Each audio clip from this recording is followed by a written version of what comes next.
leaves the ball the slightest bit of nibble away from the right-hander, but starting too wide.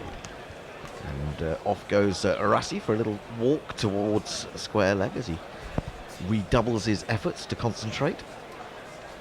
And well, England have tried most things. They've tried Joe Denley, ran the wicket into the footholds, he bowled well.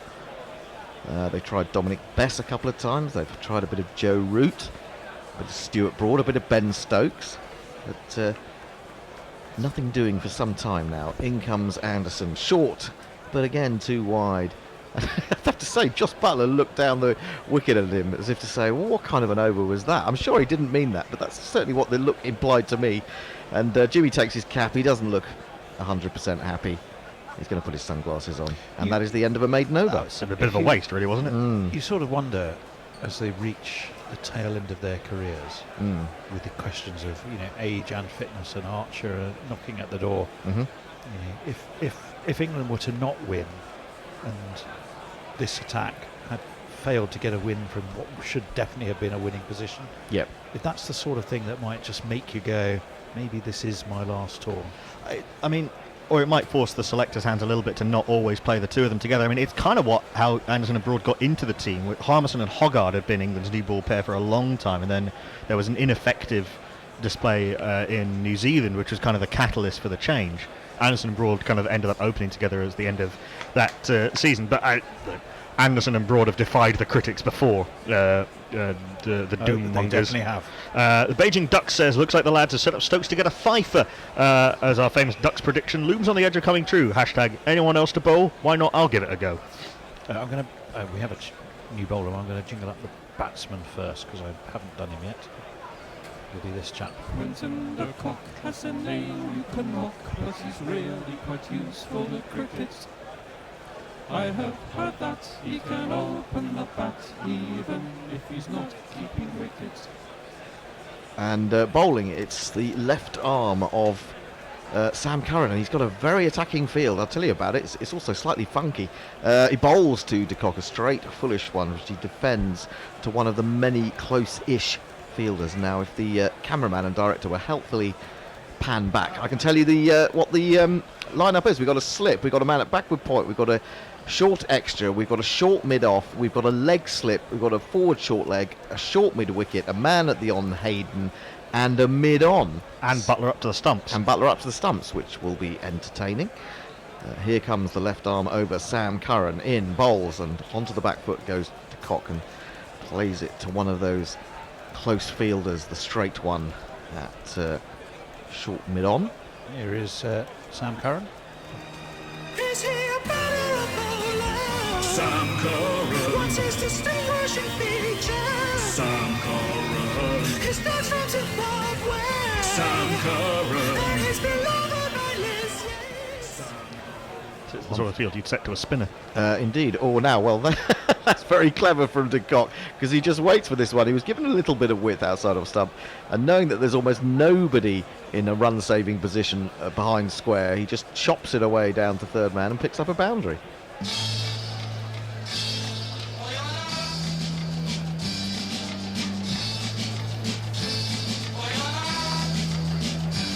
Well, Sam Curran did completely fool de Kock in the first innings with a very clever slower ball, a little cutter, when he was going along pretty fluently.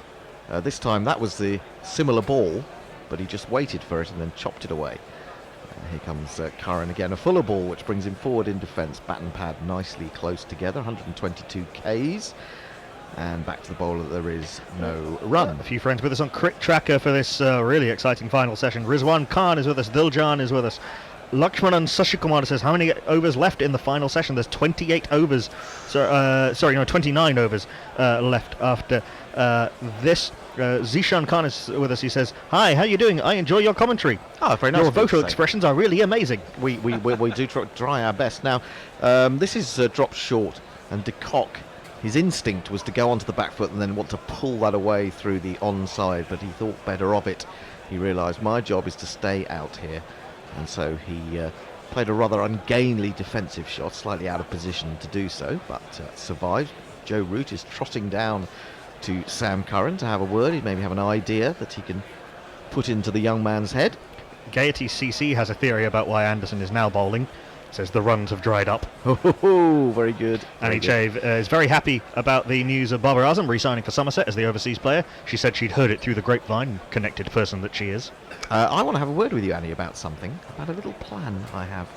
Anyway, I'll cunning email. plan? Slightly cunning. Just the slip then, catching on the offside behind square, and again, as that comes onto him short, he just opens the face and runs it down through the vacant third man area for the easiest of boundaries. 1, 2, 3, 4. 4. He's played that well, hasn't he? I think it's a slightly naive field. I'm not quite sure, or he's not bowling to it, put it that way, at all. It's a at the naive moment. length, I think. Naive length, perhaps, as well. But, 5 balls and 2 boundaries already from this over, and he really hasn't had to break a sweat. Quinton de Kock in playing those shots. Yeah, I mean, the boundary doesn't really matter, but the point no, is of it wasn't a course not. wicket-taking delivery. We tweeted out that so in this final session, it's obviously the setup is 30 overs, 5 wickets, Anderson, Broad, Curran, Stokes, Best, Denley and Root versus the South African batsman, and I'll come to this after this ball. Anderson is back into the attack, or continues in the attack, outside the off-stump. A little bit of back of a length. Rassie van der Dursten doesn't need to play. It almost looked to me as if Jimmy really pulled up there in some discomfort. He's walking back very slowly to his mark. He does look a little bit pale, and I don't think it's a physical injury. It might be a little bit of an illness of some sort. Physical in the sense that physical but internal. Yes, as opposed to a muscle injury or something like that. Here he comes again, still giving his all for England. He's in, bowls 2 wide, drags that down, and he looks very despondent with life, Jimmy Anderson. He's holding his head now. Has he got a headache perhaps as well? So I don't know what's wrong with him. And to be honest, if he is out there and ill and he's got the ball, I wouldn't want him to be shining it and putting spittle upon it and then handling the ball. No, Joe Root's had that issue before. Jeff Perkins says, you mean it is Anderson, Broad, Curran, Stokes, Best, Denley and Root and Gorilla Cricket versus Van der Dussen, de Kock, Pretorius, Philander, Rabada and Nokia, with Gorilla SA having done a swan and chucked it in under dubious circumstances, abandoning the side. Well, actually, yes. I mean, it's terrible. Maybe they've gone down with illness. In comes Anderson, 2 slips in the gully, and oh, really? What is going on out there, Jimmy? That was horribly round-armed. He dragged it down, lost his shape completely. He can't be right. Something is wrong with Jimmy Anderson. Something is very wrong with Jimmy Anderson, and I know he probably wants to give something to this England cause, wants to see this over the line, get England a victory, but is it really that helpful? Of course, he's got 8 days between this test and the next, so hopefully he'll be fine for that, unless, of course, it is a physical manifestation. How good is 70% Jimmy Anderson? Well, yes, here he is again in 2 wide of the off stump. It's not good enough. That's really the answer. And there's a look of concern amongst the England fielders. It's as if they all know that's not the real Jimmy out there. Stuart Broad looks like he hasn't slept for a week. He's got massive bags under his eyes. I feel like I haven't slept for a week, and so does Gary, because he's asleep in the bedroom. And he was supposed to be doing ball by ball. But he is, I'm afraid, he's got to go out theatering again tonight as well. So we're just leaving him be for the time being. Van der Dussen, 17 from 115 balls. Jimmy Anderson, better ball, a little bit closer to off stump, but still really nothing like the pace and zip you would expect from Jimmy Anderson. Just 121 Ks, that's 75 miles an hour. And more to the point, 1.5 wide of off stump. Yeah. Nashit Zivani Shamunwe Chamu says, enjoying your commentary, guys. Fayaz Khan says, very nice, amazing commentary. Zishan Khan says, please, sir, mention my comments. We have, sir. There you go. Lakshman and Sashi Kumar is with us again. Says thanks. And don't forget, if you are watching us via Crick Tracker on the Facebook page, as Jimmy comes in again, it's really tame stuff, I'm afraid, outside the off stump. That's I think it's a maiden, but he really needs to get off, doesn't he? 2:33 for 5. If you are listening to us and watching us on Crick Tracker, remember we will be here to bring you all your IPL action later in the year when that gets underway. I think they're talking about it starting on the 29th of March, are they not? The IPL, yes. Yep. They are. Do you know what? I just had the most extraordinary thought. Yep. I was picturing Gary sitting in the front row of whatever he's critiquing on tonight, but actually commentating on it at the same time. Oh, yeah, well, can you imagine him? It's like it was the Royal Ballet or something. It was a very disappointing pas de deux by the lead ballerina there. Well, he wouldn't be allowed to say pas de deux in the new metric system. He'd have in the old imperial system, he'd have to say... a 2 foot. A 2 foot, A 2 foot. Yeah. Gaety CC, rather controversially, says that Barbara Azam is the world's best all-format batsman, which... That's a statement and which a is a half. statement. Mike Taylor says it's 63 years since England won in Cape Town. Yes. We need a hero. We Who do. is it most likely to be? Did you see? Sorry. Only one contender, Ben Stokes. He's the only one who ever reads the script and learns his lines. Well, they have got 2 slips in now, so it's not going to be quite so easy for de Kock to play that little gentle chop down to third man, where there is nobody. This is played square into the covers, where Joe Denley rather elegantly skips to his left to field. James Anderson's arse is currently pointing at the non-striker. Really? I wonder whether Jimmy feels like maybe if he vomits on a length, that might help get a bit of life out of this Taking pitch. chunks out of the pitch. Indeed. Carroty chunks. Curran, that's probably why I'll get banned for that sort of nonsense. This is played to short mid-wicket by de Kock. Crawley bends, stoops low from a great height to field. It's a little bit of a cutter maybe from Curran, a little bit slower. He sort of ran his fingers over it a little. Well, he does use that ball quite a lot. And as I said earlier, he did get de Kock with that in the first innings. Jimmy is, well, the reason we're looking at him, as you rightly say, because he's just looking, well, spent. He is. He does look absolutely spent. Curran in again, a full delivery, and de Kock is beautifully forward, defending to Sibley. News from other cricket. Lennox Lear says, meanwhile, indoor, Kohli has won the toss and chose to win the game. India are bowling first. Beijing Duck says, check you out, Annie Chave. # insider knowledge. Jeff Perkins and Ravi Nera talking about the Buddha winning his wife in a contest. I don't quite know why. Alicia Jewell says, I'm a returning listener after a few years off. No, Where? What? No idea why. Sorry. Very much enjoying it. This is going to be a tense couple of hours. I have an unhelpfully timed meeting at 3 p.m, so England better get a move on. Defended back to the bowler. Sorry, who was that again? Alicia Jews. Where have you been? Jews. And I think we need a note from your mother. At _golden duck. Did you send something to us in the days just as guerrilla cricket was starting, saying, I will not be with you for the next 5 years? Yes. And we want to know why. I've been excused from listening. Exactly. My mum says it's not good for me. It's not good for many people listening to us. Condition. De Kock is on 46. In comes Curran. Bowls that cutter, which does have de Kock groping for it a little bit, but keeping the gap between bat and pad as minimal as possible, and defends it. And now goes down the wicket to have a little bit of a garden. Pulls up a few shrubs.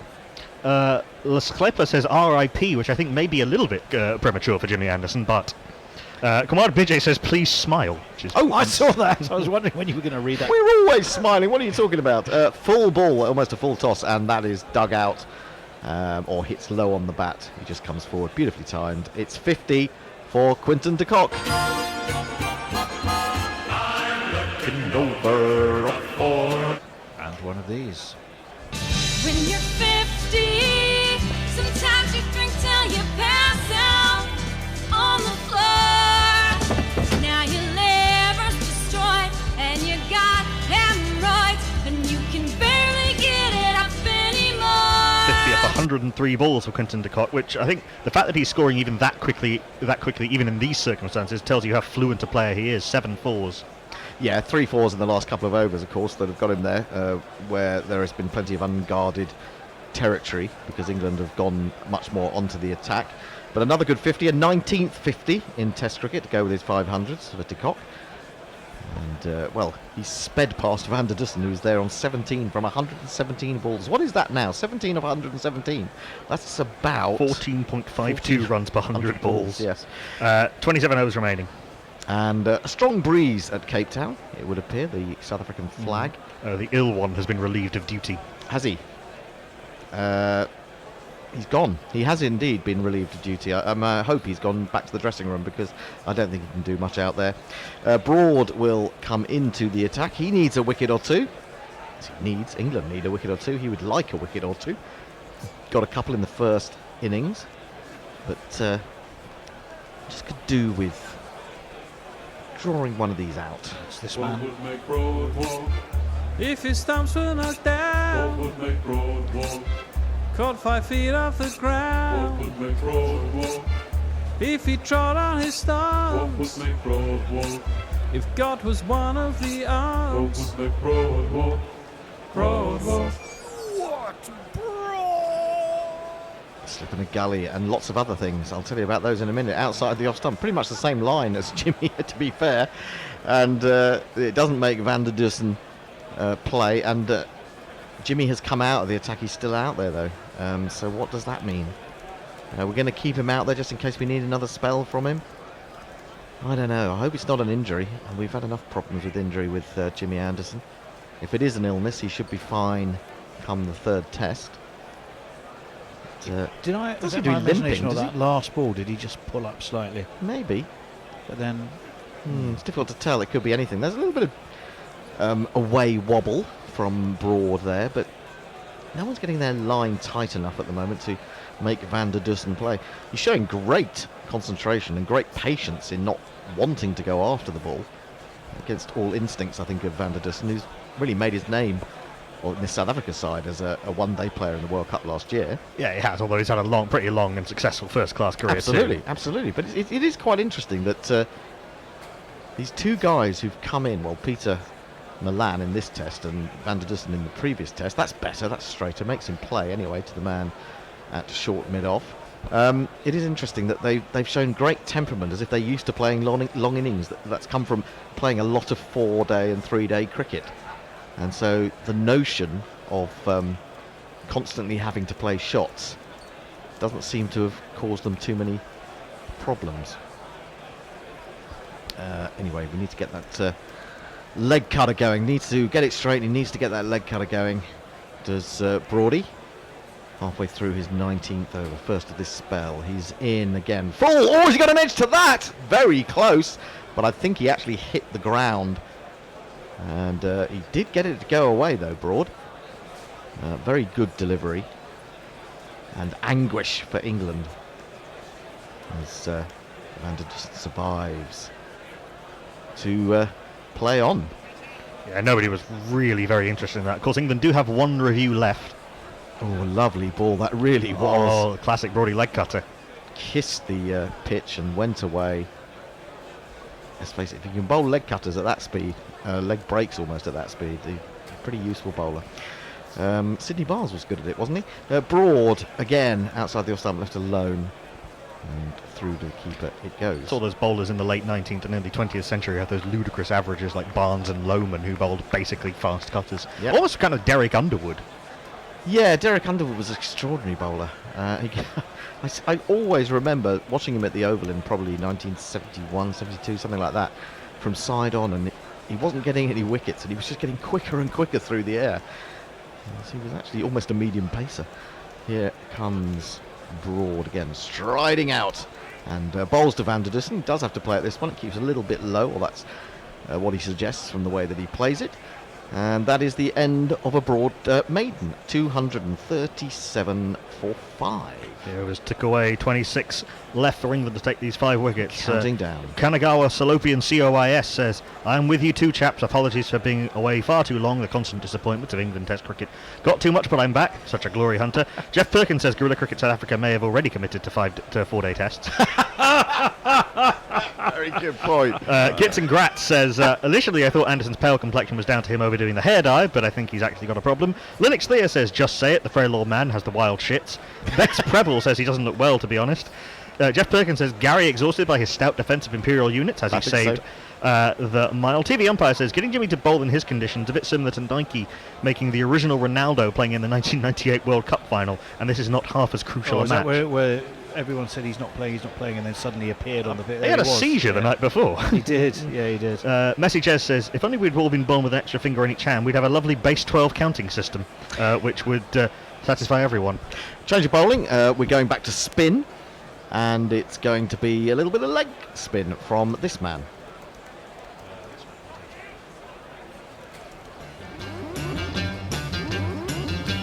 Joe Denley, he's almost as old is the theme song. But Chef Bowling is for the gone, left-handed and he Quinton needs de Kock someone. from round the wicket, and he throws that right up, looking for those footholds, but it's driven pleasantly enough to extra cover. There is no run. I mean, Joe Root, I mean, what else can he do at the moment? He's rotating his bowlers. He's trying different types of fields. He knows he can afford to. He comes in and he bowls, and that is a much better way to play Joe Denley, I think. He's trying to get on the back foot as much and play it off the pitch. It is turning a little bit. If you get forward, you could be in difficulty because you don't have quite so much control watching it.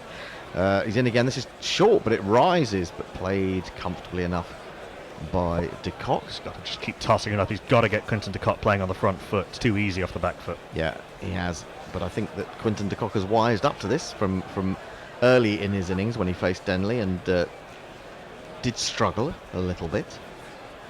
He's got 3 men round the bat, close or very close.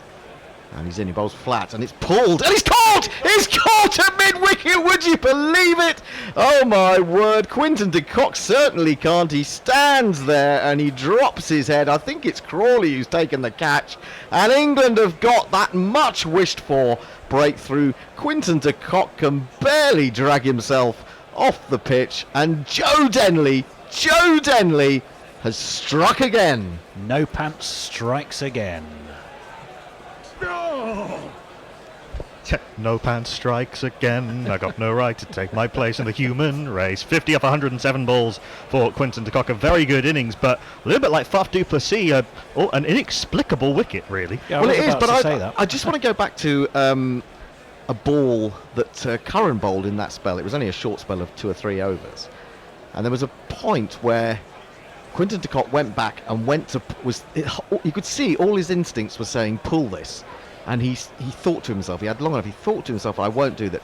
This was so short, it was so filthy, he felt that he had to have a go, and is clutched out of the air by Zach Crawley, and that could be the most significant wicket of the day. Well, I think Knackle made a very good point. It was running through my mind literally as he said it, which was your captain has played a shot he shouldn't have played, got out.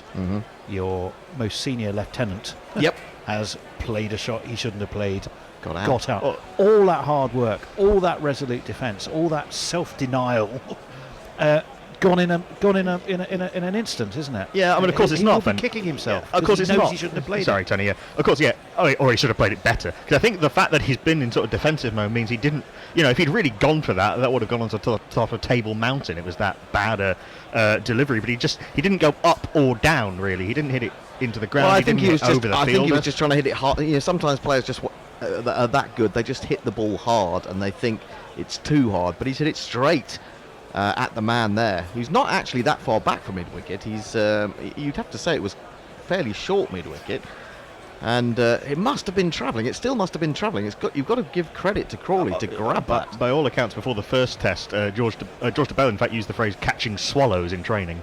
Well, there you go. This is a new batsman at the crease. He defends out into the offside. It's a right-hander back out there, so we've got a right-hand pair now. We'll jingle him up in a minute because this is all a little bit exciting. Let's see if Denley can get another one. He's taken 1 test wicket. He's now taken 2 test wickets, proving himself as an England spinner. He's in, bowls, looking, if anything, for the googly. Well, they're appealing for something. I have no idea what, because he's left that alone. It's hit him on the pad. No way is that coming back. Are they going to review that? No. They think that it might have rolled up the arm and hit the glove and gone to silly mid-off. They are going to review it. And why not? This would be astonishing. Philander doesn't look in the least bit perturbed Paul by Rifle that. has the look on his face to going, are you really sure? Yeah, I think this is more than hopeful from England. They've got quite a few close players in, so someone should have had a good view of that. Trying to get a bit overexcited. Yeah, I think so. Anyway, let's have a look at it. Here he is. He comes forward, leaves it, turns away. No, it's forearm. no, isn't it? It's It's his elbow. if anything, it's his elbow, isn't it? Up the leg, hits the elbow. I don't know why. Just At first I thought it was so just sad. kind of kidology, Hendo, to sort of, welcome to the crease, get him sort of worried, but there's absolutely nothing. I'm not even sure there. It is elbow. Doesn't look like it hit his elbow from side on, does it? No, Yeah, it's very how odd. bizarre. I can understand why Butler might not have known because he's unsighted, but Sibley, who took the ball, not really catch, should have been able to see that. And England have burned their last review. Well, there you go. I was going to say Well, it might be okay. worth having a review. It certainly isn't worth having a review on that. on the basis that England only had one left. That's just excitement at the moment, isn't it, I think, unfortunately, from England. But still, they have got that wicket in the over, 237 for 6. And this was the new man, and this it might be the new jingle I haven't heard yet, but I'll give it a play and see what happens.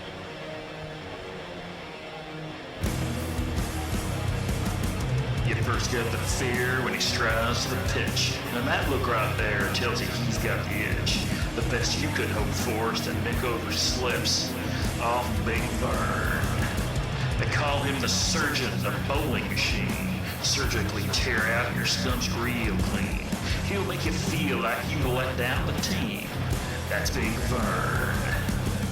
For the last time in Test cricket, his home ground. Big Vern was actually a character in Viz. Yes. Do you remember? He was like a sort of gangster character in Viz. Well, now Broad, the door has been opened slightly. Can he force England all the way through it? He's in, bowls full to Van der Dussen, who defends to Jimmy Anderson, who is parallel or along the batting crease, but at a sort of mid-off, I suppose you'd say. It is a bit of a funky field. I'll try and bring you a bit more of that in a minute. Crawley did pretty well. That was hit really hard, and he had to make sure he didn't just parry up off his hands. Yeah, good take indeed by Zach Crawley.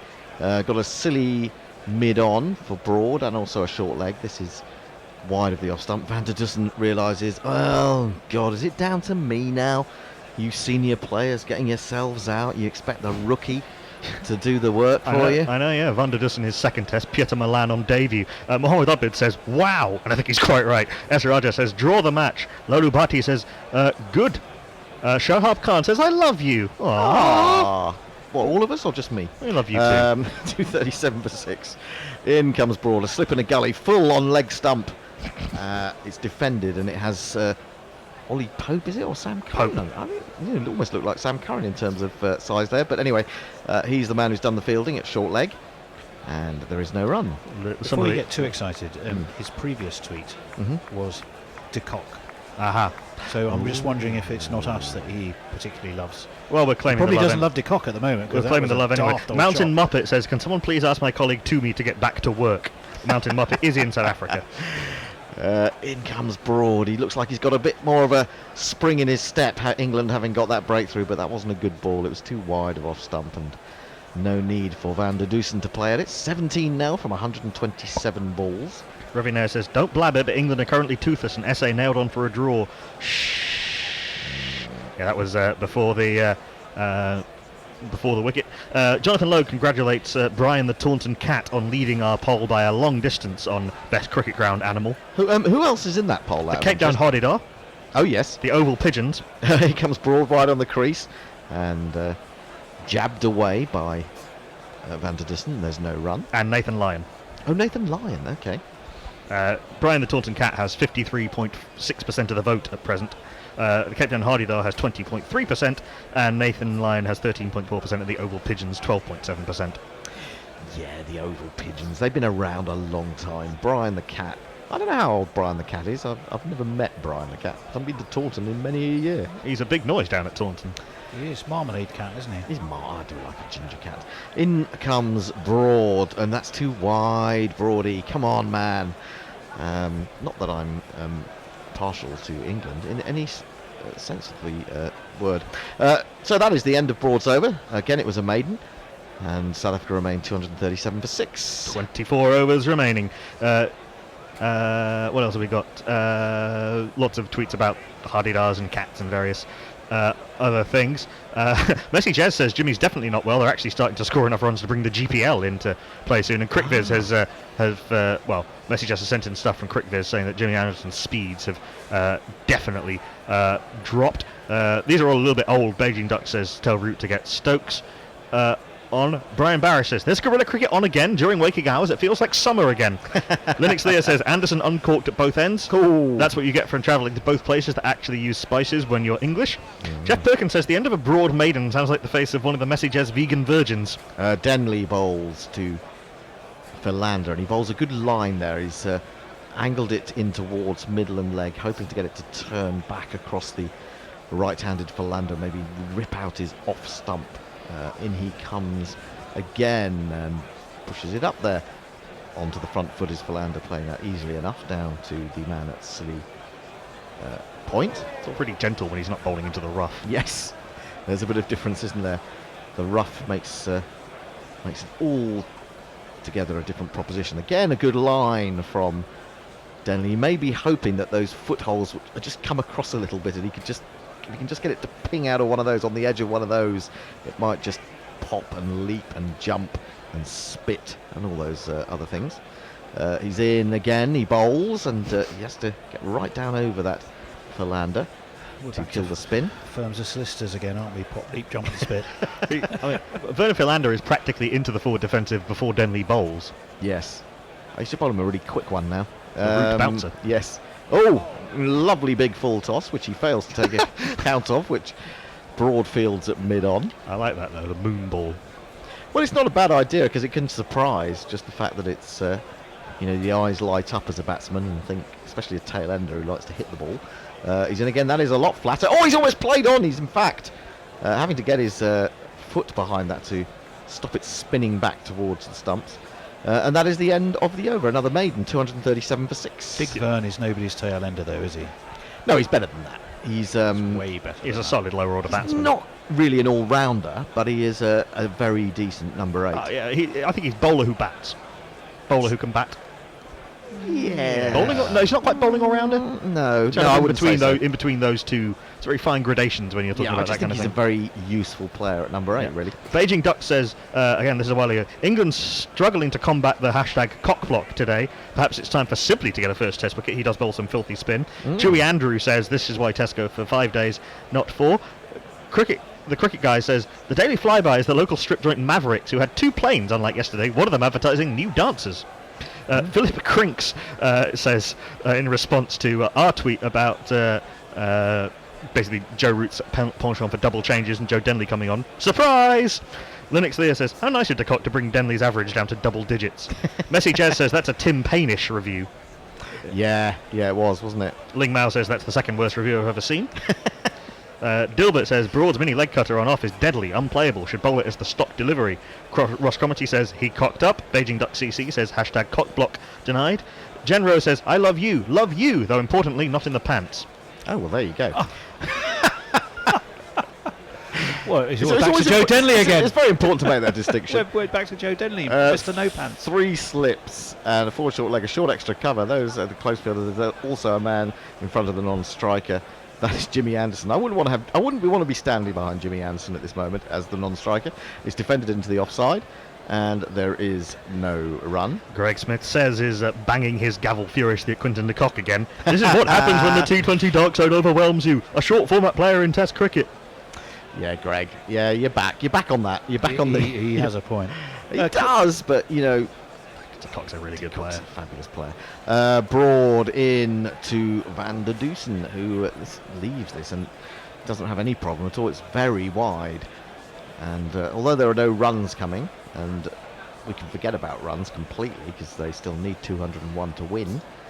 And they have to go about 10 and over. Yeah, Vernon Philander, I might point out, has got a Test average, don't forget, 24.64 with the bat. And about 35 against England. I think that gets you close to being an all-rounder. I suppose so. Nearly 25. Bowling all-rounder. Average. You don't really feel as if Bowling all-rounder. although he can get runs, you don't feel as if he takes his batting as seriously as he should.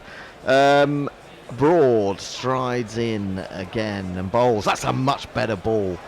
And Van der Dusen gets low, gets right forward over the top of that. He could have been in trouble if that had bounced on him a little bit because he was too low, I think. Anyway. Highest score of 74, which he got against Pakistan at Supersport Park in 2013.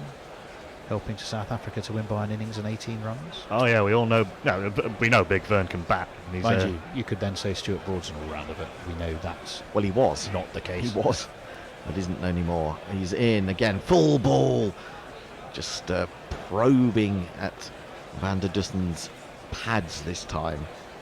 And you've got to make him play. He can make a mistake.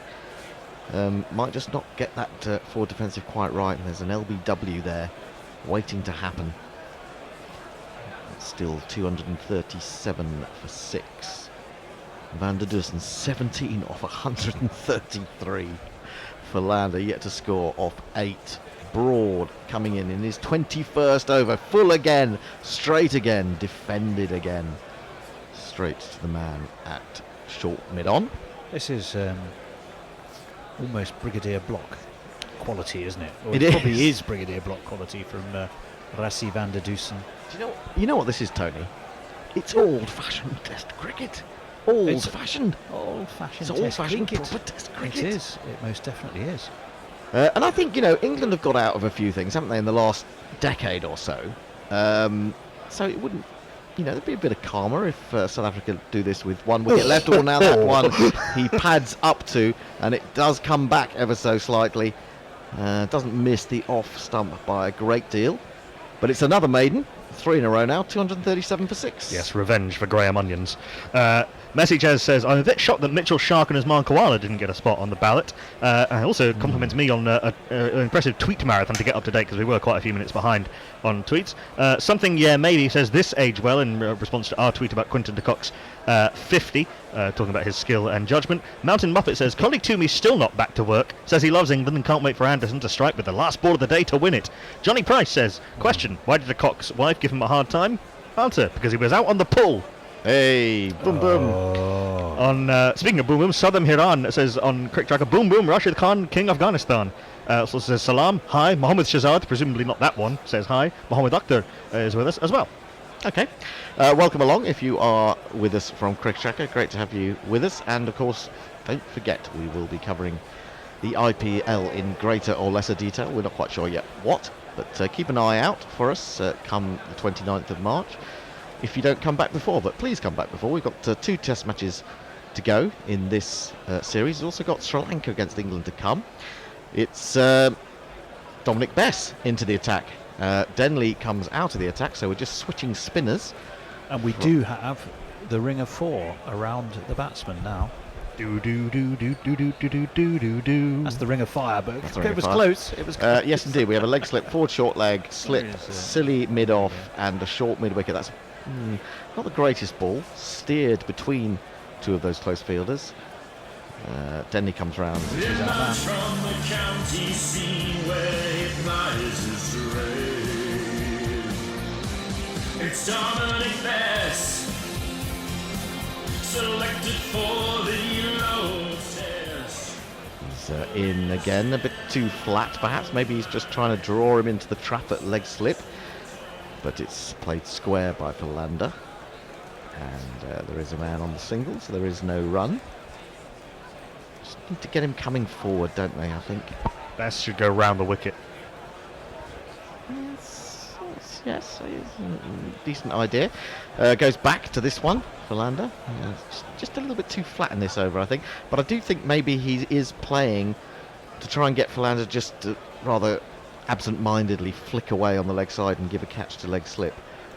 Let's see what he does with this one. Does he throw it up? Yes, he does indeed. And he drives at this one without a great deal of foot movement, but plays it well enough up to mid-off.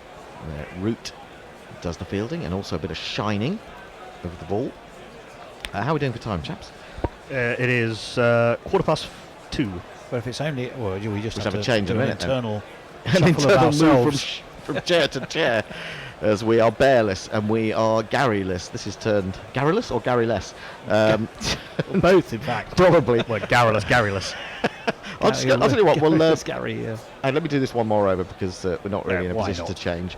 But when we do change, while you play a tune, I shall just go and check on the sleep condition of the nailer. And Am I see moving whether- into the chair? Yeah, you're you are vacating? moving into I the thought chair I that might be.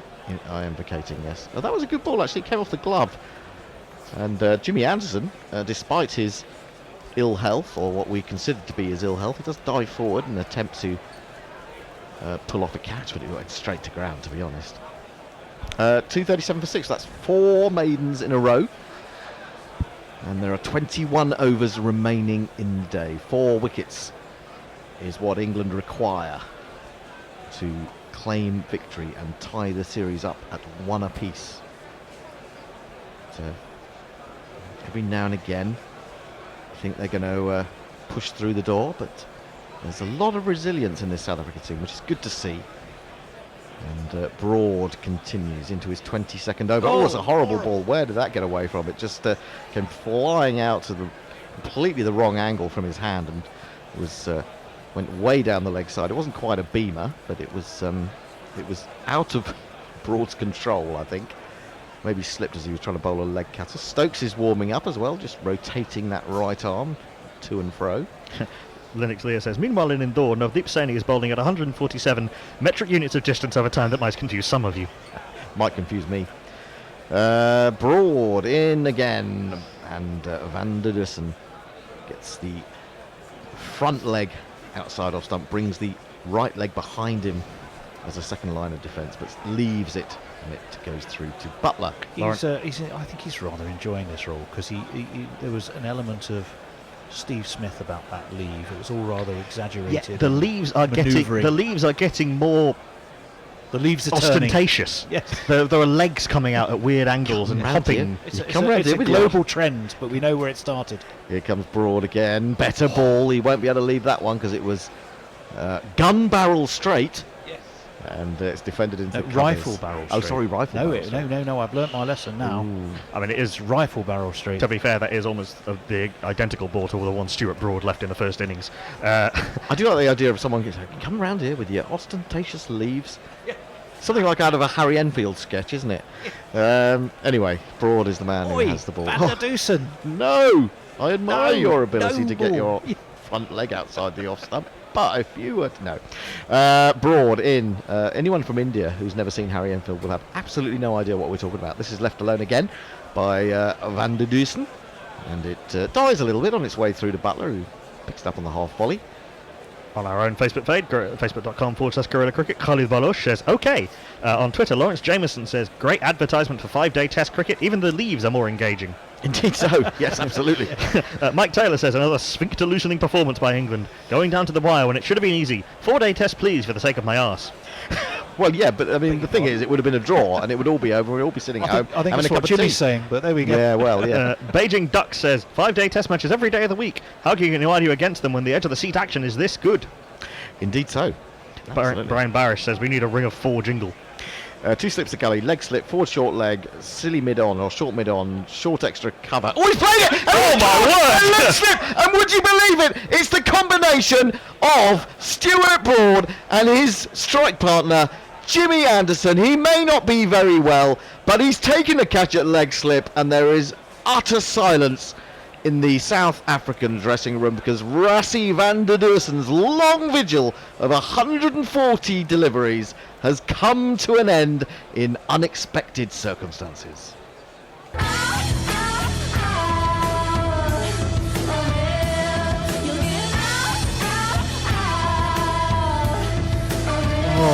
Now, tell me if I'm mistaken, but did he only just put that leg slip in? No, I think he's been in for the last couple of overs. I thought he just brought him in from sort of shortish mid-off. You know that ball he sprayed down the leg side? I think they were bowling for the tickle. Well, he might have been. He might well have been. But I can't remember whether he was there for the previous ball. Well, it is interesting how it should be the old combination. Stuart Broad has that wide-eyed. Yes. Boyish. How did that happen? How the hell did I get a wicket at leg slip? I mean, it happens so rarely, doesn't it, in that position? If anyone can wind back their sky, can you wind it back and see how long ago that leg slip went in? As I'd love to know if it was just a ball or two ago. We should applaud Rassie van der Dussen. 17 off 140 balls, only 2 fours, scoring at 0.73 runs and over. Batted for, I don't know how many minutes, but a bloody long time. A bloody long time, You were out there for ages. So England now need 3 wickets in 20.1 overs. You have some news for us? I do, Hendo. Yes. I'm just reading the Info. commentary on Crick Info. Yeah. Broad to introduce an out, fired, blah, blah, blah. Another utter sucker punch. The man had just been placed at leg gully precisely for that steer off the toes. Yep. There you go. So you were right, Mr. Observant. That's me. It's funny because I really am the most unobservant person in real life. But in cricket, I do spot a few things. Dwayne Pretorius comes to the crease, age 30, and only in his second test. He's got a job on his hands, and this is his jingle. Oh, sorry, I was hello, answering someone. hello. Well, you know, No, in your own time, In Tony. my own time, South Africa Test, Dwayne Pretorius. Where is he? He's here. Pretorius. Broad into Pretorius, leaves the ball outside the off stump. Will he be a victorious Pretorius? Or a Well, he won't disappointed be victorious. He might be a, No, he might. a drawrious A Pretorius. glorious Pretorius. Indeed so. Applause for Stuart Broad, who's finally got a wicket in this second innings. He's toiled long and hard, a third wicket in the match. South Africa, we've been saying for ages, 236 for 6 or 237 for 6. They haven't got any more runs, but they're now 237 for 7. If, and it's a massive if, South Africa do lose this, they will look to Quentin de Kock, and Quentin de Kock will look to himself and he'll go, why did I do that? He will, but I think also so will Faf du Plessis. Yeah. And now, yes, they're just showing that the leg slip went in at that point. And then he bowled for it. He bowled a little leg cutter, but angled it down the leg side. He just tickled it away. He hadn't looked at the position. He hadn't. Maybe that was the lack of concentration from Van der Dussen. He's been out there so long. He didn't seem to bother to look at the field change as Dominic Best starts a new over. Sorry, we're about to change, but it's happened so quickly. We'll do it at the end of this over instead. 19.5 overs remaining. You're just going to keep forgetting, aren't you? Oh, As the sorry. wickets tumble. It's so exciting.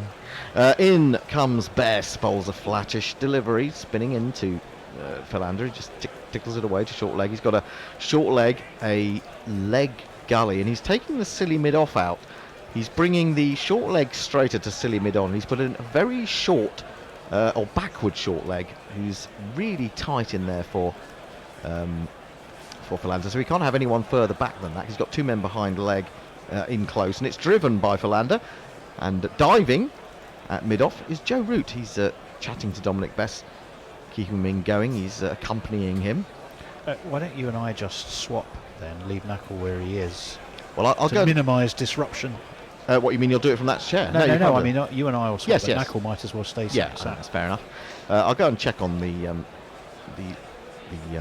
man known as Gary. See what the situation- Has he arisen? I hear No, I think thundering that's of the bear. I think that's the thundering Oh, that's of probably the bear. Yeah. Or Watford, sign paws. Watford who paws rather than scouse hooves. Bess in again, foolish, a checked drive played by Philander up to mid-off, and there is no run. Ravi Nair says South Africa might regret not ensuring they pass the follow-on target. Greg Smith says in a stream of consciousness. I'm waiting for it. Bess in again, bowls a good one, just outside the line and just about the right length, brings Philander forward, defends, and there is no run. He's been out there for a while now. He's been out there for 19 balls, and he's yet to score. And Bess has 1 ball before we change seats, and we run through your tweets. A man comes in at silly mid-off now as well, and he pads this one away. Now, did that one roll up his arm? No, it didn't. It's taken by Denley. That is the end of the over. It's 237 for 7. Yeah, Greg Smith's stream of consciousness is, I personally would like to see this fit into my Remain Brexit Schadenfreude narrative. Remain at the crease, SA. Draw sad trombone for Bojo Tars and Brexiteers England. Ahem. I agree with some of that, but yes. The Grumbler says, trying to listen to the test via app. Sorry, the Grumbler grumbles, trying to listen to the test via app. Tried the BBC social thing, but I can't find it on BBC Sounds. Listening on a browser times out. So up to Guerrilla Cricket. Well, welcome. Welcome, and grumblers and celebrants all. Ravi Nair says, what an obvious leg side trap, and Russie fell for it.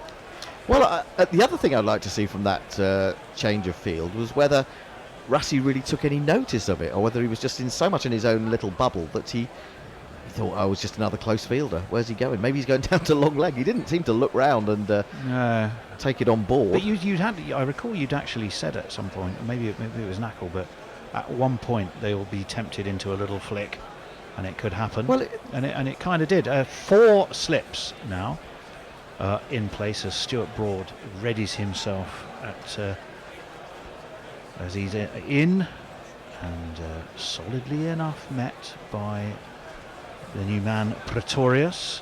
Bowling from the Weinberg end is Stuart Broad. England needing 3 wickets to win, and he's got a warning for something. Second On the warning. pitch. Second warning for running on the pitch.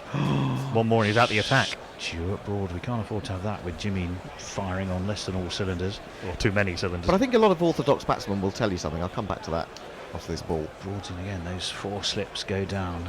His right arm over. Bit leg stumpy. and easy enough for is that Philander? Pretorius. Now, isn't it? Oh, it's Pretorius. Yeah. To just push that to. We can see Broad is running right down the middle of the yeah, wicket. he is. Although, frankly, given that it's the... Well, no, it does make a difference, obviously, because you don't want to break the pitch up by nefarious means. Well, especially when you've already got 7 wickets down and just under, I think, 20 overs to play. In comes Broad again. Ooh, And that one leapt off Wow. the famous crack, I think, at the Weinberg. end of some. It's getting to me. My headphones are falling off. I'm forgetting the name of ends. Unfortunately, it jagged away rather than in. Well, it did. Yeah, but definitely, yes, it did. Boing. hit that Long crack. way. Look at that. Far too much. Gits and Grat says, if we don't get the next 4 wickets soon, I might start picketing for 6-day tests. Well, we've got one of them. And immediately says, make that 3 wickets. Yes. Beijing Duck says, don't underestimate the leg slip. Lawrence Jameson says Anderson went to leg slip the ball before. Yeah, we've said that. Interesting, they called it leg gully. To me, No, that it's was leg that slip. looked like a leg slip not to a leg me. That's gully. the way I called it. Yeah, In it's leg comes slip. Broad, short over the shoulder of the ducking Pretorius, and there's no run. Yeah, what I was going to say was that as an orthodox batsman, we talk about people who are instinctive hookers and instinctive pullers. But as an orthodox batsman, that's one of your shots. The leg glance or the turn off the legs is one of your shots when you just want to get an easy single. And it's very easy to be drawn into that stroke because there's not really much else you can do with a ball that's in that position. Yeah, that's some field, isn't it? Wicket keeper, the 4 slips and the leg slip still there. That one's just fallen on the off stump and easily worked away to cover by Dwayne Pretorius, who has a little walk away, collects his thoughts, rests his bat upon his shoulder. I still think England have got a lot to do here. I think that Yeah. they're not going to give this away, South Africa. I think they've got there is resilience in this team. That you've got guys of 30 years old playing first or second tests, but they're very experienced at this form of cricket. I'd be inclined to know the. I'll tell you in a moment as Broad comes in, and again is on middle and off and squirts rather edgily away to cover. So Vernon Philander, yes, with his batting average of 24. 24.6, so we'll round it up. 19 not outs in there. So what obviously those very bare stats don't tell you is how many of them were long not outs as opposed to sort of short not outs. And also, if you look at his record, I think you'll find that he's batted a lot lower than this for a lot of his test career. But it's an interesting change. We're going to see Dominic Bess. Has he changed ends with Dominic Bess? No, he's still continuing. Okay, so we don't need to play. Linux Leah says, in 20 years' time, Test cricket will have evolved into 5 days of competitive leaving with judges awarding runs based on artistic merit. Mark my words. Evil Scutus says, Russie all out then. On the bright side now, I guess I can finally get some sleep. Been a pleasure listening to both Gorilla Branches. Keep it up. Dominic Bess. Oh! And he beats the outside edge, and there's excitement, but I think that's just the adrenaline in the moment rather than real cause of belief that there was an edge there from Philander, because there definitely wasn't. Well bowled by Bess, and he has gone round the He's wicket. gone round the wicket, and he's got that angle now, which Yeah. which makes it interesting. It does, so he's kind of looking to bring it back in from around the wicket to the right-hander. Who? Well, it was full, almost Yorker length, but Philander was desperate, I think, to try and get him back over his head, and he kind of bottom-edged it. Dom Sibley always has a slightly grumpy look on his face. It's just the way his sort of face squidges, but it looks even more grumpy there. Oh, that's a horrible ball by Bess. Now we've got, let me see, for the right-hander, we've got a leg slip, we've got 2 leg slips really. Leg slip, leg gully, and a leg short gully leg. and a forward short leg. So you've got 3 men, and you've got a slip, and you've got a silly point. As that is just pushed to that man at, I guess you might call it silly bit off. But 2, 3, 7 for 7, that really isn't relevant at all. The key stat is the 3 wickets needed by England and 18 overs left as Bess comes in past umpire rifle. Forward comes Philander. It's Joe Denley, who is that man who's now staring eyeball to eyeball with Vernon Philander, Big Vern, as he was referred to. I have some news on long not-outs by Vernon Philander, which I'll bring you after this ball. Yeah, please do. We'll wait for Don Best to skip in, push it through, but dropped into the leg side by Philander. No run. Yeah. Another dot for South Africa. Vernon Philander's, in fact, longest Test innings was a not out. 44 not out of 192 balls. Wow. In Pune against India in October 2019. He's got 2 more not outs of over 100 balls, both in Cape Town, actually, in both innings of the Test against Australia in 2014. So here's a further refinement. Were any of those in the saving of a game, as opposed to just wickets falling at the other end? Well, another thing, just looking through his record, that he's batted everywhere pretty much from 7 to 11 in this South Africa lineup. So he's moved around. That Cape Town one was an attempted save of a game. He batted out for a long time to try and save a game, but Australia did eventually get that win. I think that was, Ryan Harris basically bowled himself into the ground to win that Test match. And was that Graham Smith batting with a... no, it wasn't. Sorry, it was a different Test match where Graham Smith batted for ages with a broken arm. But yeah, that was a 4th innings instance. 237 for 7. 17 overs are left to be bowled. We're going to see Ben Stokes. So we already have a change of bowling there, Bear. Well, I think they've got to switch it around, haven't they? I've missed both wickets while I was out. He's got 3 slips and a gully, and it's that wide outside of off stump. And as you rightly say, you have to make it play. They're not. That's through to Butler. And it's this man. Ben.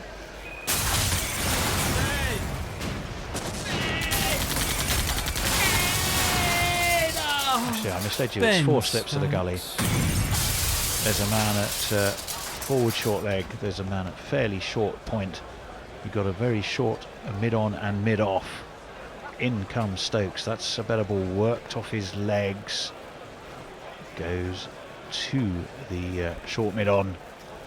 And there is no run. You at this point in the game, you've pretty much got to be attacking the stumps, haven't you?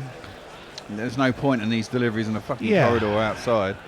Or if it's the corridor, it's at 1.5, a half a stump outside off. You've got to force people to play shots. And very full. Yeah, well, not too full, because if it's too full, you can get right on top of it. You want it to do something. In comes Stokes, full. Nice. Looking for the Yorker. Quite floaty, that one. A little bit of swing, though. Brian Barrett says the official clock on Bundy Dussin's innings was 3 hours and 14 minutes. Wow. For 17, wasn't it, or 14? Well, don't count the runs, just count the resistance. Unfortunately, it went rather feebly in the end. Yeah, still 140 balls worth of good work. It was 237 for 7. We're looking at close-ups of both dressing rooms, both looking extraordinarily tense. Stokes is in and on to the back foot goes Pretorius, and there is no run. The annoying thing is the centre of the pitch is still quite placid, isn't it? It's just too wide of the off stump where everything's happening. That bit of cloud cover meant that the pitch didn't break up as much as might have been expected sort of on day 3. 16.2 overs, 3 wickets required. The equation is pretty simple. Runs not in the equation anymore.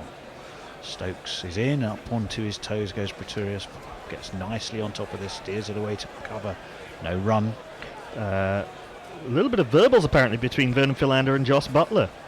Ravi Nair says that, and Cricket Badger says Jos Buttler called Vernon Philander an effing knobhead from behind the stumps as he didn't move when a throw came in.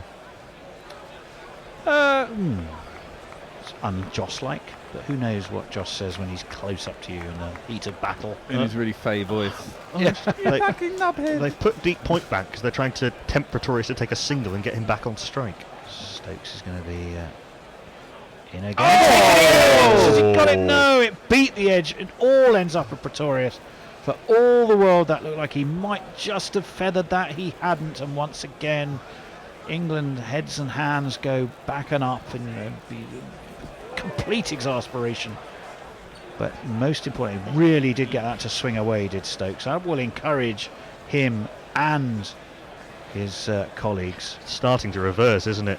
A little puff of dust out of the wicket. I think that change actually tempted Pretorius to try and push for that single and try and take a run. Well bowled and well thought out by England and Ben Stokes. Paul Kemp says Harry Enfield's characters as cricketers, KP has loads of money, Pommy Mbangwa is the annoying only me character. Armchair Cricket Podcast says England now with the upper hand as Russie is caught unawares with a field change. South Africa have to play out 20 overs with the last 3 batters. John Perry says, evening gorillas, I'm on a lake train home in Tokyo. Opposite me, a young lady who has clearly had too much to drink is attempting to vomit surreptitiously into her hand, which alas has neither the capacity nor the water tightness for the job. Well, John Bess, in the meantime.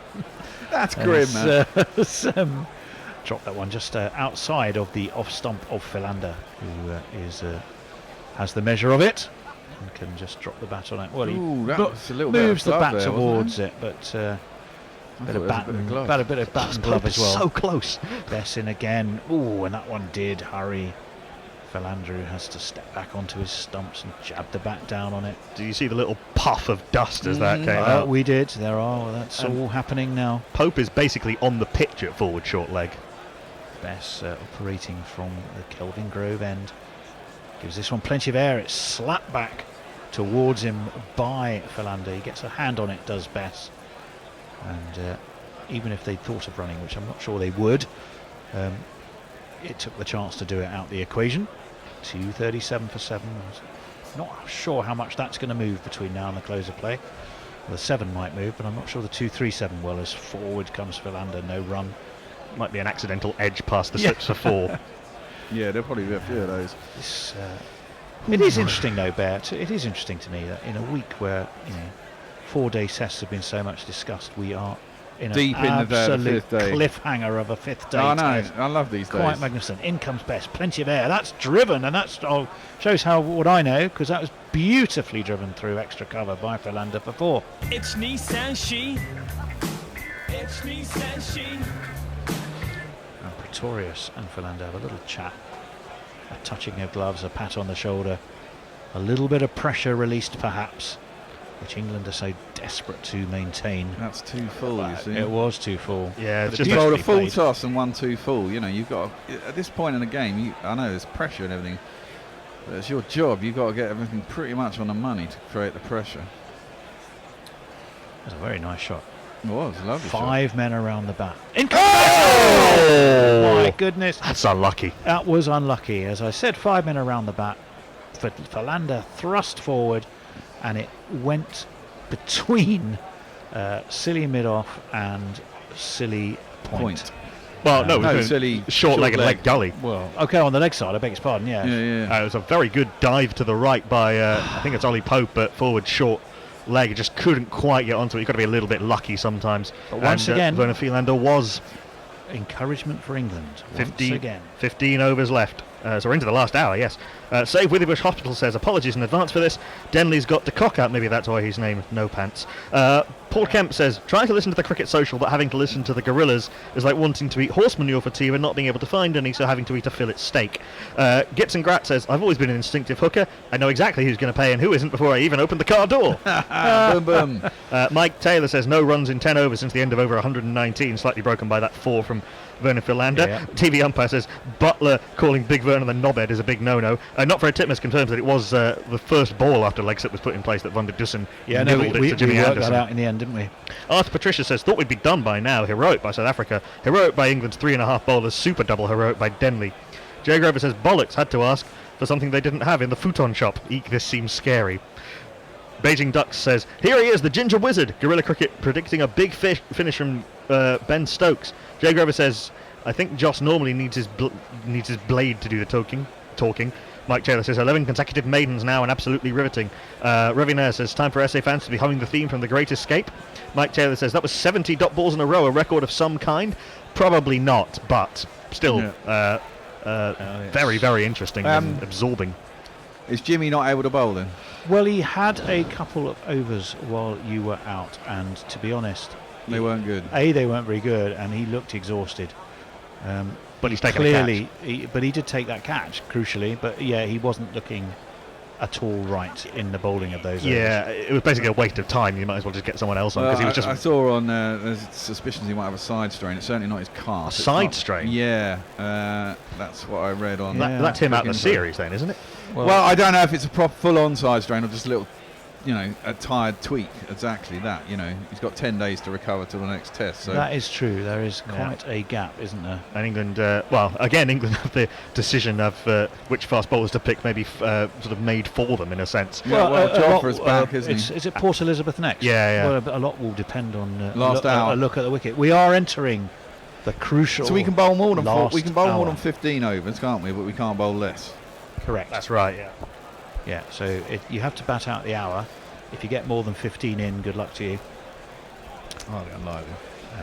Ben Stokes is continuing in the attack. And that one is not the best ball. He's is short and over the shoulder of Pretorius, who is more than happy to duck out the way and let it go through to Joss Butler. I think Stoke bowling short, I'm not sure, unless you get it. You've got to get it right if you bowl short. Yeah, you do need to get it right. You've got to get it right in at the chest and the grill. Kagisa Rabada is added up, as is Anurik Norkia. It's got to be going over middle stump. Stokes is in. Oh, and again that just moved away. That was an absolute corker of a delivery. It seemed to shape in and then just move away off the pitch, and Pretorius had a little jab at it. Couldn't lay a bat on it, and there's no run. I think if you keep bowling there, one of these times he'll actually get something on it. And also, it is that crack. Sorry, and also one of them might hit again. the other side of the crack and come in. Yeah. Mushfiq Sami, Shekhar Razal and Rajesh Shehzad with us on Crick Tracker. Beijing Duck says, "Oh my days, Guerrilla Cricket! I'm almost passing out with the excitement from your oohs and Stokes ahs." is in. Oh! Completely through Pretorius, and it missed everything. Bat and stumps and bails, and through to Joss Butler. Six hands are on heads in the studios. We're commentating. Every England hand is on its head. How did that miss everything? We'll have a look. It missed the edge by the merest fraction. It missed the top of off stump by an even smaller fraction. I think it went over a fair way over the top of the stumps, but it was very close to the edge and the glove. It was close to the edge, down by a river. Come on, Progressive Stokes. Rock. In comes Stokes. How did he jab his bat down on that? On it. That's brilliant from Pretorius. Yeah, that one was super low. It didn't get up at all. And Pretorius, as Knackle pointed out, did a fine job to just somehow get back down on it. It did keep very low. I think, just got to keep bowling on that spot, basically. For the next, he's got 7 overs, 7 overs after this. Well, that kind of assumes that it would behave the same way every time it hits the crack. Well, it won't, but as Stokes is in, he beats the outside edge of Pretorius again, and he wheels around. England are folding hands. They're looking at one another. They're questioning whatever way they're saying it. Joe Root is upping the crowd. He's trying now to get the crowd to just come to the party and roar England home. It's not one of life's natural cheerleaders, is he, Joe No. Root? It just looks a little bit feeble. Come on! please. Joe Root, actually, please help us out. But nonetheless, in comes Stokes. What's he going to offer up this time? This one, it says good length. Oh, there's some words there from Benny. Ben does have a word, but it doesn't matter. Pretorius is happy enough. He'll take that. I like that. Pretorius is grinning slightly. He's Well, he is. enjoying It's this. A Root-esque grin back at an angry Ben Stokes. Is there any other kind? Ravina says, in terms of Joss Butler's blade, the one with "fuck it" written on the top of the handle, which is what he does with his bat, quite right. Mpomoreki, Mpomotluane from South Africa says, 1 more hour. Come on, boys. Harry the Hardadar says, it's time, with a gif of a UFC announcer. Arthur Patricia says, modern slow scoring is never as slow as you think. I don't have the exact figures to hand, but I'm pretty sure that between 1958 and 1965 inclusive, only 15 runs were scored in Test cricket. It's certainly true that was a mind-numbingly slow era on very turgid pitches. Wow. That's the one, isn't it?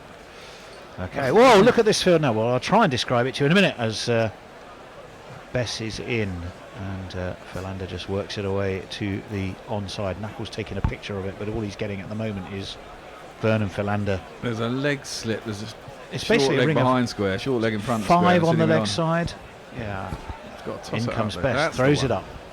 Yeah, we have a leg slip, a leg gully, a forward short leg, and a silly mid-on. Am I right? Yeah. That's Yes. pretty much the size of it, isn't it, on the leg side? Plus a slip, plus a silly mid plus off, a slip, plus a short silly mid-wicket. mid-off and a short mid-wicket. You kind of get the picture. It's great if you're to not see. looking at the I pictures. love this as fade. to Yeah, what exactly. is You never. happening here. So rarely do you get these fields, do you?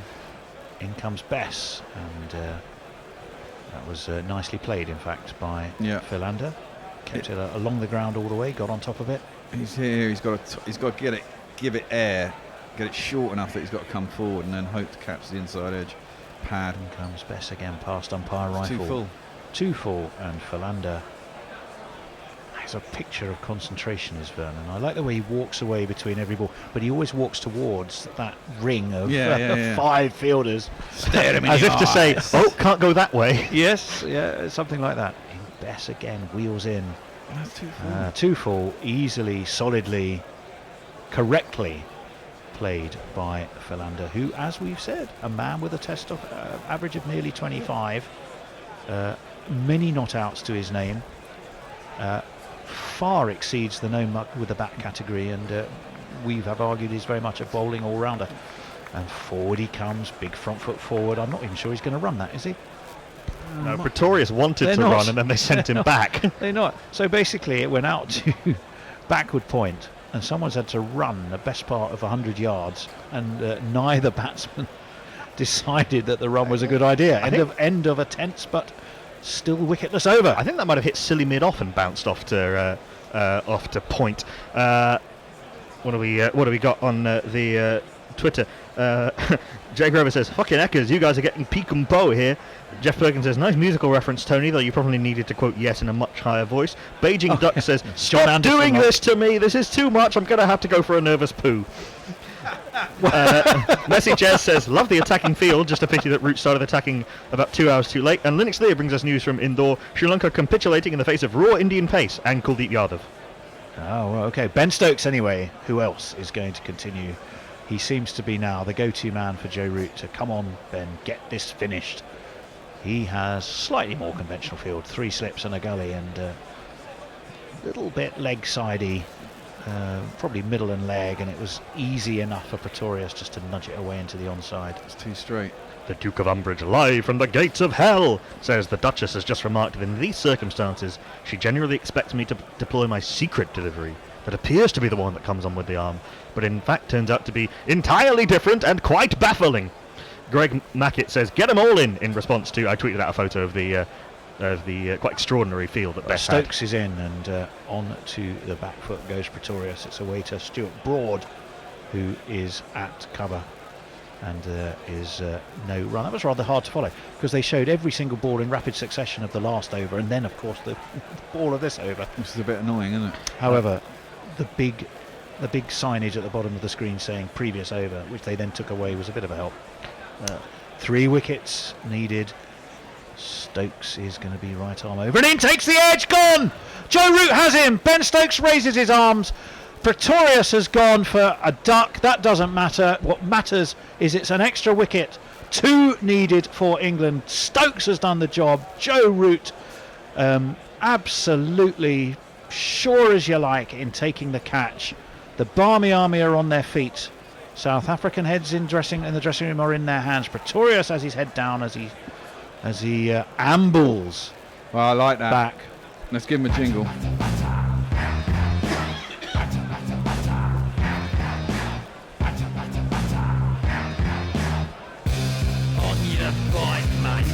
I mean, something has also occurred to me. Is Gary still fast asleep? No, Gary's just woken up. He someone needs woke to up tell him. literally.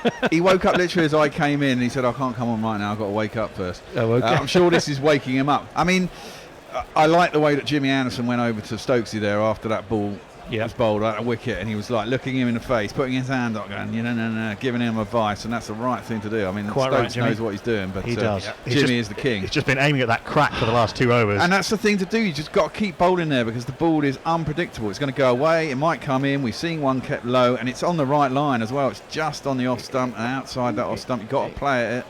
South Africa have made a change to the batting line at the man who was so dogged in both innings at Centurion, and that's a reasonably long time in the first innings. He has come out to bat above Kagiso Rabada. Well, let's give him a jingle. Welcome into the fray.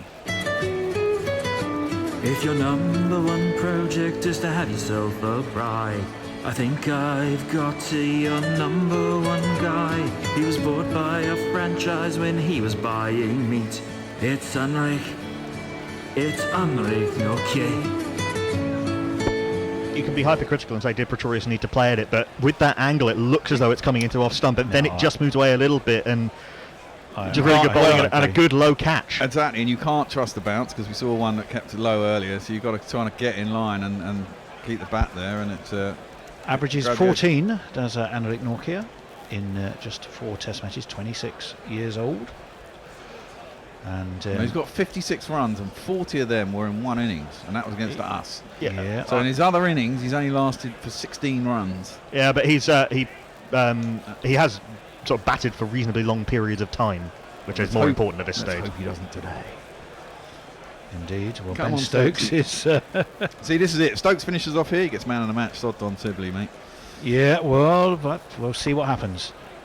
Ben Stokes is going to be in from the Weinberg end. He's into the new man. Oh, he's dropped! Yes! Hat-trick ball! Sweet! And yes, Ben Stokes has got another one. It took it, interestingly enough, it was tossed up into the air because it was missed the first time. But actually, the same man, I think. Who was it who actually took it in the end? It was Dom Bess. Dominic Bess. I think it was Bess. I think it was Bess who parried it up into the air, goalkeeper style. I'm pretty sure Root would have had it, but it then just dropped down into Bess's hands, into was it Sibley or Bess? I don't know. I think I thought We'll it was let Bess. you know. We'll let you know in just a moment. In amongst all the Zach excitement. Crawley. It was Crawley. Oh, it's yeah. Crawley. Anyway, let's give him a jingle. All of the dreams that I dreamed Okay. were mine. Yeah, Crawley was up.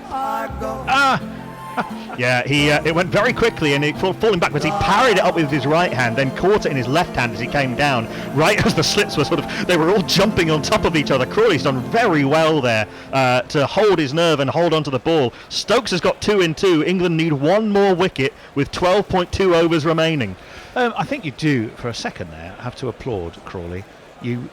Stokes has got the most extraordinary expression on his face, almost broad-like in wide-eyed wonderment. But Crawley basically pushed the ball up with his left hand, ended up on his backside, and as the ball dropped, he just, cool as you like, took it one-handed whilst just about everybody else in the England team was about to fall on top of him in an attempt to try and catch it as well. He kept his nerve. Henrik Norkia has taken the long walk, having made a golden duck, and that is a long walk back. And weirdly, do you know what's coming up now? It's one of these. 3, that's the magic number. Yes, it is. It's the magic number. It's a hat-trick ball as well. Imagine if we finished the game off with a hat-trick. Moeen Ali's done it against South Africa. In England, finishing off a series. I think Moeen Ali, in fact, was the last Englishman to take a Test hat-trick. Might well have been. I can't remember too many doing it. I can only remember Goff doing it. Well, Broad's done it twice. Well, that's true. Broad has done it. Let's have a little look at what I am sure will be a quite remarkable field for Kagiso Rabada. There are 1, 2, 3, 4, 5 slips, a leg slip and a leg gully. There's a man at forward short leg. There's a short mid-on as Stokes is coming around the wicket, and it's a full toss, and it's just nudged down to long on. It might be in danger of actually going all the way. Rabada doesn't bother to run, which I'm a bit surprised about actually, because Philander, arguably the senior batsman there, might have wanted to get the strike, but or is it near the end of the over, isn't it? Yeah, I mean, even so, Kagiso Rabada is quite useful with the bat. He's got quite a good basic technique. He's certainly no bunny with the bat. Well, he averages nearly 12 in Test matches, about 11.7. So let me see how many 9 not outs to his name. Stokes is in, right arm over, up onto his toes goes Rabada, just puts out a hand almost somewhat redundantly to tell Philander not to run. I don't think there was any danger that Vernon Philander was going to run there. 241 for 9. And as I say, it's been 241 for a while. South Africa have eschewed plenty of runs, just worrying only about crease occupation and trying to grind down these overs. But England need just the one wicket to win. There's a very phlegmatic looking Chris Silverwood, but he would certainly enjoy. This would be his first win, am I right? Yes, of course it would. It would be. Yeah. It would be. Anton Deck says, there's one of them, loads of tweets coming in now. Nestle Boy sitting out in the hot sun, listening in and loving this. 5-day test. Sorry, Pigeon says, excellent spot the ball there competition in the making in terms of the well, field. Here we go. Here comes Bess. No. And that's away to the offside. This is a replay. Oh, is it a replay? Drone Pretorius is still in on that one. Oh, yes, okay. That's live. And was that was driven pushed into away silly to the mid-off. offside, yes, and bounced away. So the TV director is not really helping us here by jumping between replays and live. What else do we have? Armchair Cricket Podcast is... okay, Don Bess is going to be in. Every single England fielder pretty much is around the bat. And Philander was solidly in behind it, because we are watching the rush of wickets. We're just having another look now. That extraordinary. Actually, he parried with his left and Caught he parried with his right and caught with his left.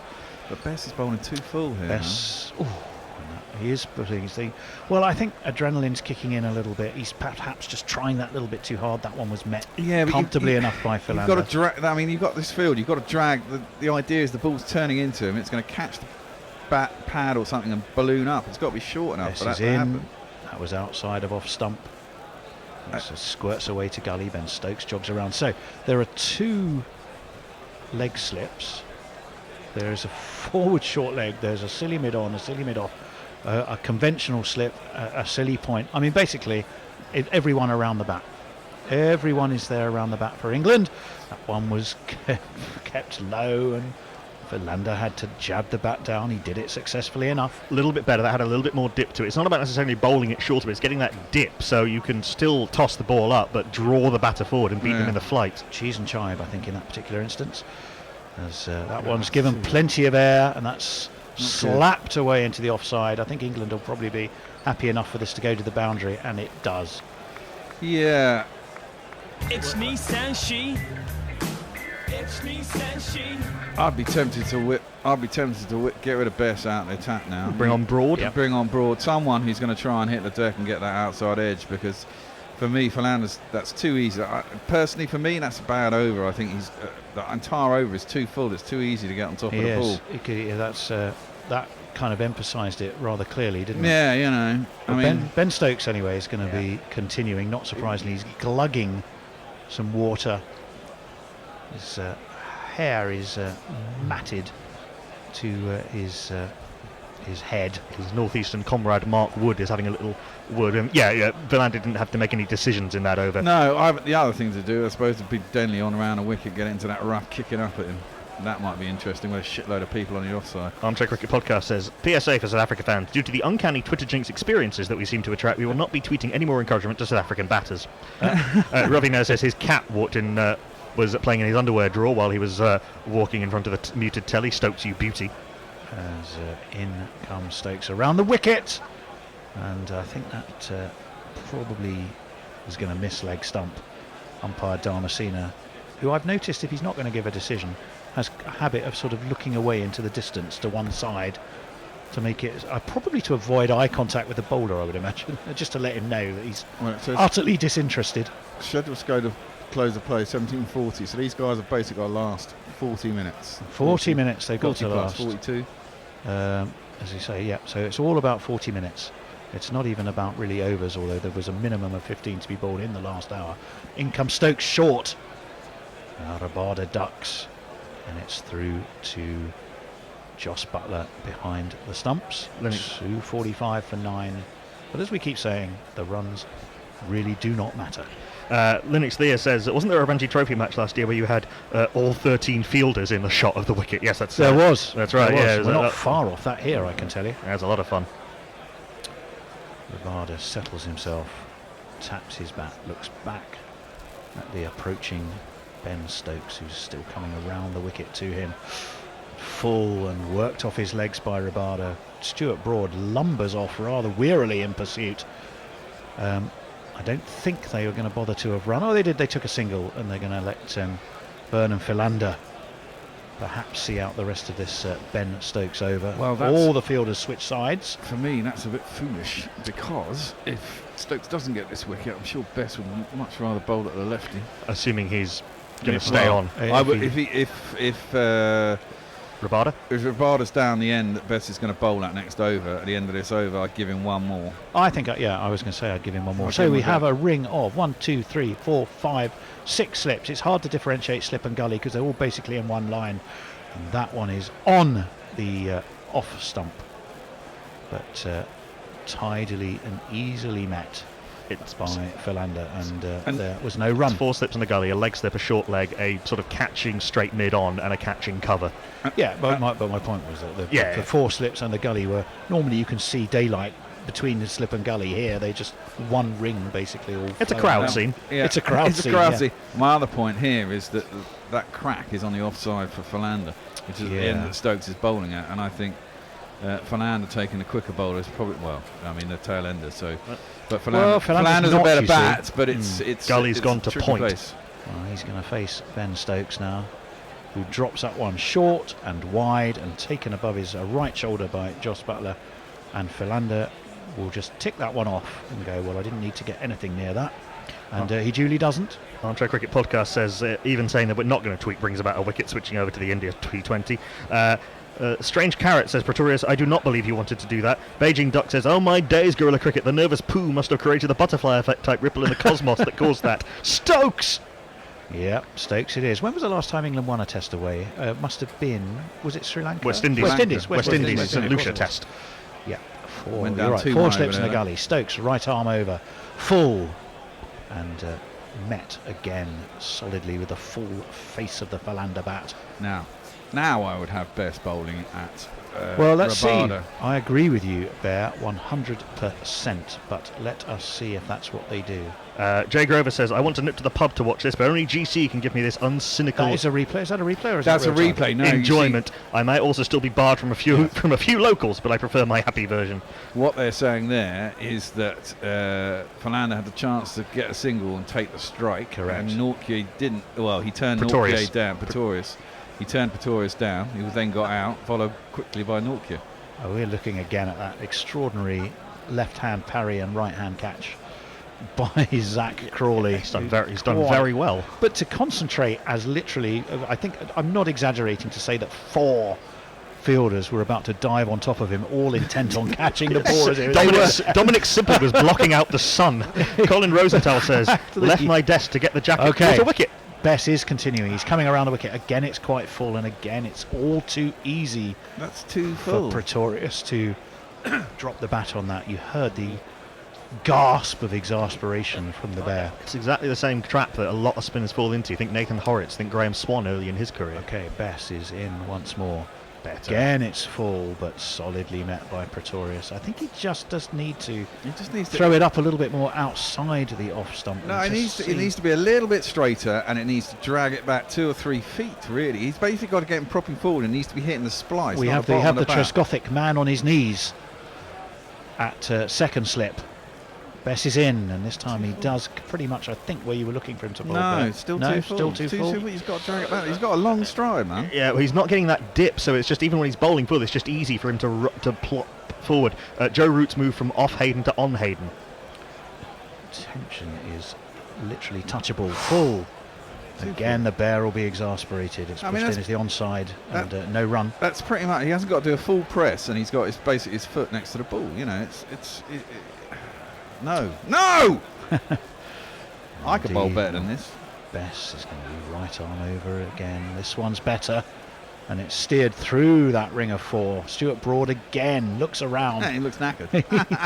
I think he might just watch this to the fence. No, it's not going to quite go. He fields comfortably enough. We are looking, that'll be Mark Boucher, won't it? No, that's not Boucher. It is Mark Boucher. That was Mark Boucher and Robin Peterson down on the boundary. Jacques Callis is up in the dugout. On the Rabada has 1 ball to face left of this over. Bess is in. That's a better ball. That is the ball. That is the length the Bear's been crying out for. It did move away just enough, but Rabada, I think, did rather well in just electing not to play a shot there. He did well, didn't he? Yeah. Did very well. He did well. 35 minutes to get the wicket. Yep. Minimum 9 overs remaining. Jeff Perkins says, some interest shown in the match by Poe and South Africa come crashing down. Mike Taylor says, geez, after this I'm off to the Kensington Oval for the West Indies Island. Very good. Bollocks to Brexit, tits to Trump, life ain't so bad after all. Chris Paul says, I've run out of superlatives for Ben Stokes. TV umpire says something about Chris Gale. Ravi Nair says, who was it who tweeted earlier about a big finish from Stokes? Hashtag Super Ginge, hashtag Ginger Man. Well, the Super Stokes is going to be continuing the attack. Just that one wicket needed for England. It's expectation but frustration because they need to get that final wicket. The 4 slips and a gully. Stand ready. Stokes is in. And beautifully, solidly played by Philander. That's the line. To the manner born.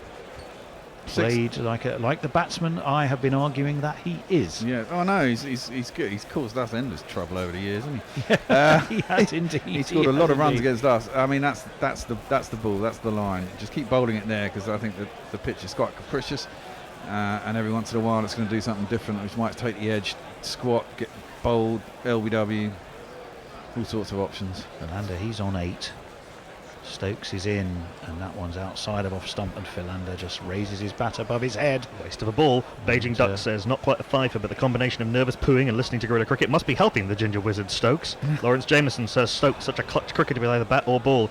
Jay Grover says, Della Soul just may be doing an embarrassingly wee sofa dance. This will never happen again. Beijing Duck says, don't forget Dominic Cork's hat-trick.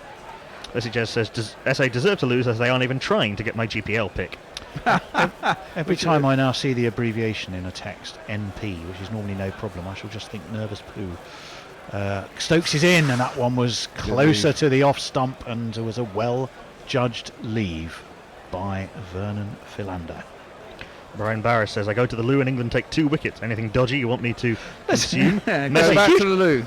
Huge amount of toilet action out there, and we've lost the pick. Oh no, we're back. The camera's died. Oh my lord! They've lost photo. Sky Sports have lost photos in. Well, it's not Sky Sports. It's Super Sports. Well, somebody has lost the pictures. Oh, we just no. We're back now and just seeing that lead from Vernon Philander. Normal service is resumed. Judged in the extreme. Stokes in. That's taken the edge, has it? Yes! England have won. He has gone. Vernon Philander took the edge. He went straight to Ollie Pope at gully. He snaffled it. England have won the test away at Cape Town. A magnificent performance. It was Ben Stokes, the architect-in-chief, who in the end was the go-to man for Joe Root. In the end was the man who found the magic balls when the magic balls were needed. And England have won by 189 runs. Ben Stokes take a bow again for the first time this decade. But what a way to finish a year and then to start a new decade for Stokes. Hugs all round for the England players. Commiserations for South Africa, who fought like tigers. In the end, it wasn't enough. And we have seen one heck of a 5-day test match. Well, let's give him a jingle.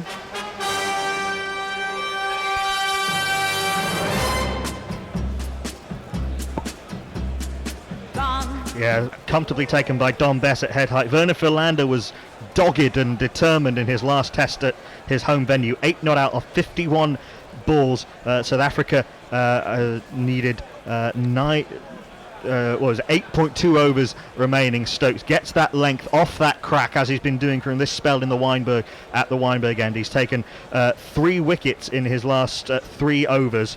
And England go to Port Elizabeth with the series 1-1. It was actually Dom Best, by the way, who took. Yes, Pope was the first on the scene to congratulate him. I mean that's amazing, isn't it? I mean, I think at tea we were all a bit worried that it was all going to go a bit pear-shaped. We watched that entire afternoon session.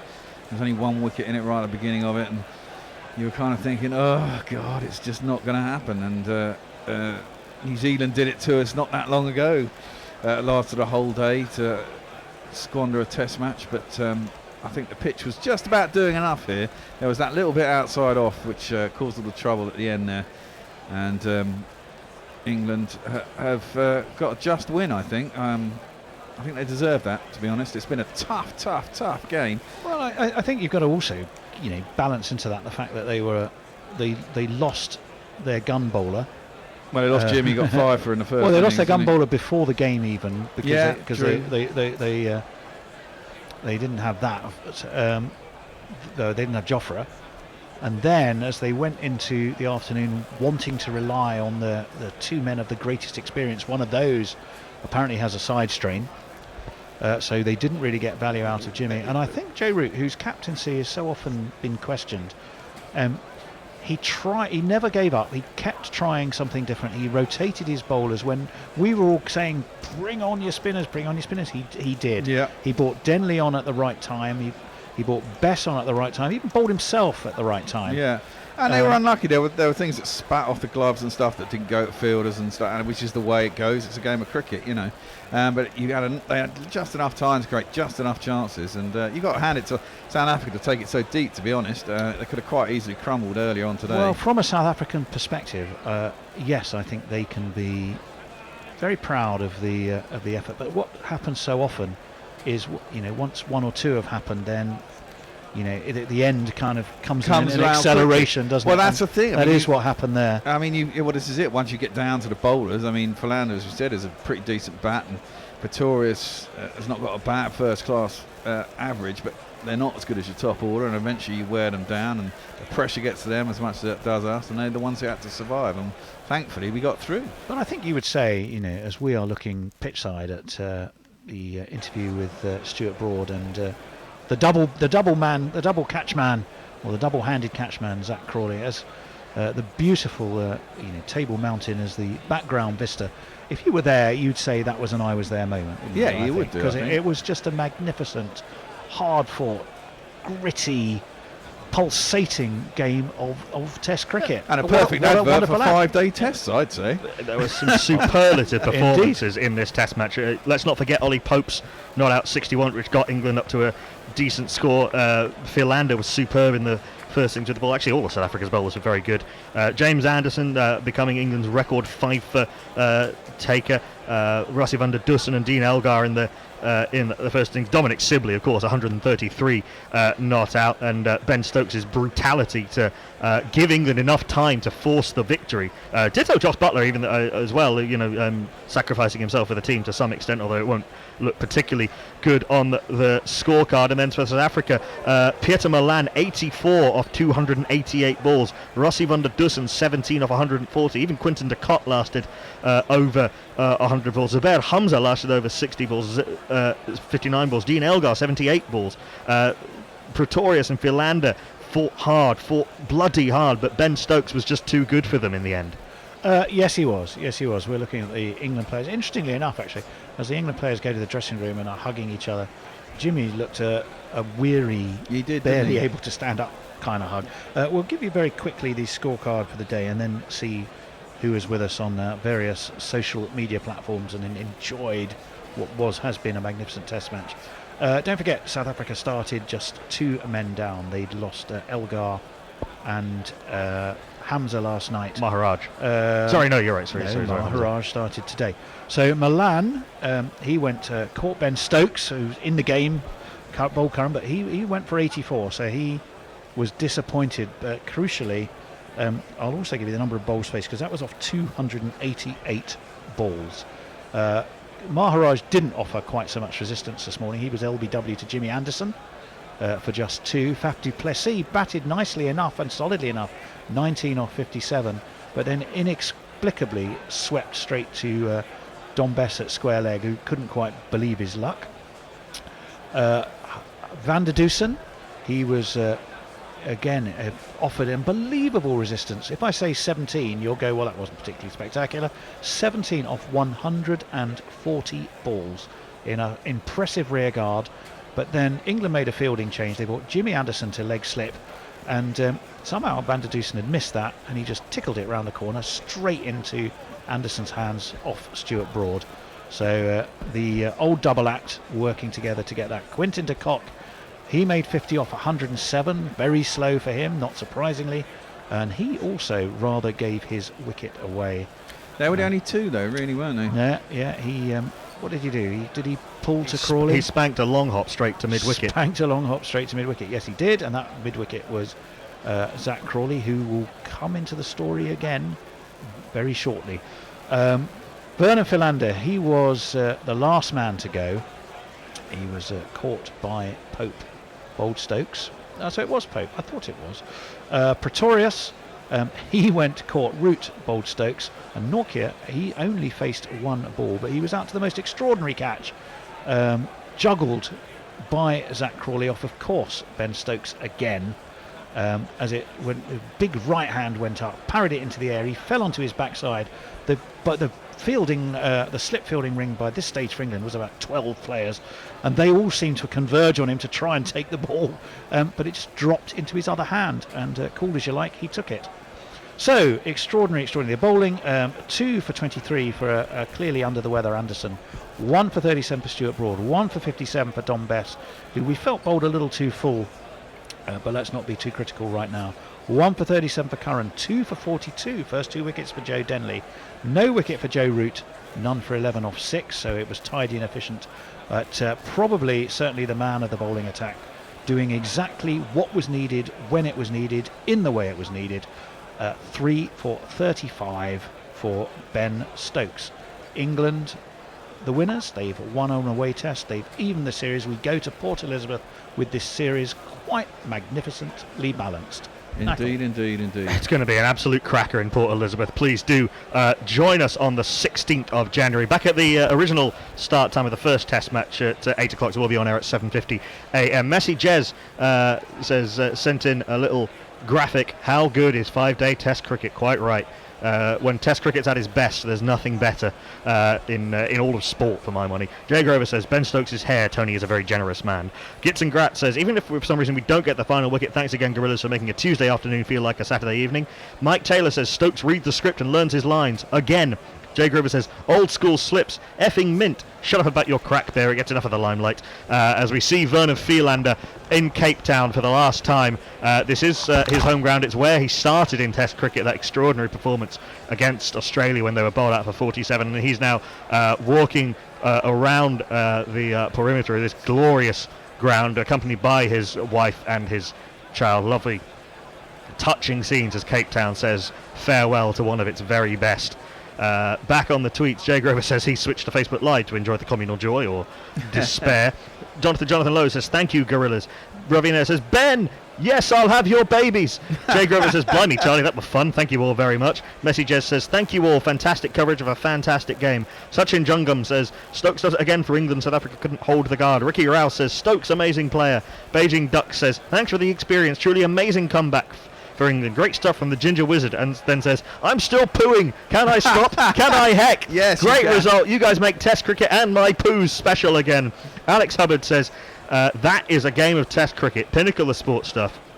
We'll be interested to see how many of Root's victories as captain has finished on the 5th day and the last session. We'll all of that statistical and analytical stuff will come a bit later. We should revel in the emotion of what an extraordinary Test match that was. A magnificent 5 days of viewing. And the final word, I think, goes to Warren Davis from Crick Tracker. A proper Test match, about time. There's nothing better than Test cricket when it's at its best. Absolutely, and tight finishes are brilliant. And we should say thank you all much for listening. And, you know, we do this for you. And if you want to help us out, keep us going and get more of this brilliant stuff, please do go to our website. You can find ways to help us out. You can either go to PayPal and do a payment through there, or you can go to patreon.com/Gorilla Cricket and become a patron. And we will keep going forever, which will be sweet. Test cricket's in the bard, Gorilla Cricket's in the bard. And from everyone here, bye-bye. Ooh, that was a perfectly thing said, you, but yeah. Guerrilla Cricket. Guerrilla Cricket. Whoa. Guerrilla. Take guard, man the barricades, patrol the cover boundary. At last the time is come, this is a cricketing emergency.